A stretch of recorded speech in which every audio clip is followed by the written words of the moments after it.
Hi అండి, అందరికీ నమస్తే. Welcome to Geethamma vlogs and foodies. చాలా రోజుల తర్వాత నేను మళ్ళీ లాంగ్ వీడియో పెట్టాలని చెప్పేసి ఇప్పుడు ఈ మటన్ పచ్చడి వీడియో పెడదామని చెప్పేసి ఈ వీడియో చేస్తున్నా. ఇంకా చాలా వీడియోస్ ఉన్నాయి, కానీ నాకే కొంచెం వాయిస్ బాగాలేక ఈ లాంగ్ వీడియోస్ చేయట్లేదు. అయితే ఇది వీడియో వచ్చేసి తమ్ముడు వాళ్ళ ఇంట్లో చేసా.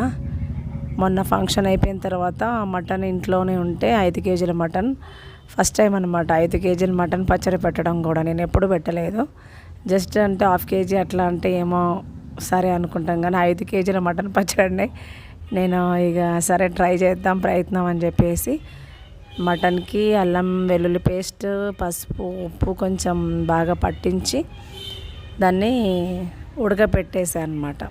బాగా ఆ నీరంతా పోయిన దాకా ఉడకపెట్టేసి కొంచెం ఎట్లాగో వాటర్ ఉంటుంది కాబట్టి కుక్కర్లో అది కూడా వాష్ చేసుకొని ఇక మిగతా ప్రాసెస్ చేశాను. అంటే ఎందుకంటే మటన్ తొందరగా ఉడకదు. ఫంక్షన్లో మటన్ అంటే ఇక ఎట్లా ఉంటుంది, కొంచెం ముదిరే ఉంటుంది అనుకుంటాను నేను. అది నాకు లేతగానే అనిపించింది, కాకపోతే ఉడకడం మాత్రం చాలాసేపటికి ఉడికింది. కొంచెం నీళ్ళు వార్ చేసుకొని కొద్దిగా ఆరబెట్టుకున్న తర్వాత అప్పుడు డీప్ ఫ్రై చేసేసుకొని ఇవన్నీ తీసేస్తే మటన్ కొంచెం కనబడింది అనమాట. 5 కేజీల మటన్ అంత తక్కువ అనిపించింది, ఎందుకంటే బాగా డ్రై అయిపోతాయి కాబట్టి. ఇక అంతా డీప్ ఫ్రై మొత్తం చేసుకున్న తర్వాత మిగతాది ఒక్కొక్కటి ఆ మిగతా నూనెలోనే కొంచెం ఇంకెక్కువ నూనె పోసుకొని అల్లం వెల్లుల్లి పేస్ట్ వేసుకున్నా. కాకపోతే కొంచెం ఏంటంటే మా కోడలు వీడియో తీయడం కొంచెం తీయలేదనమాట.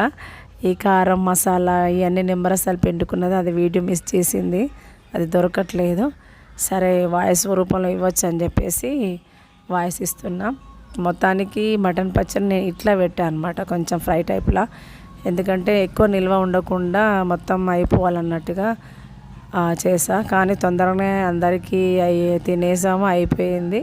పచ్చడి మాత్రం చాలా బాగుంది.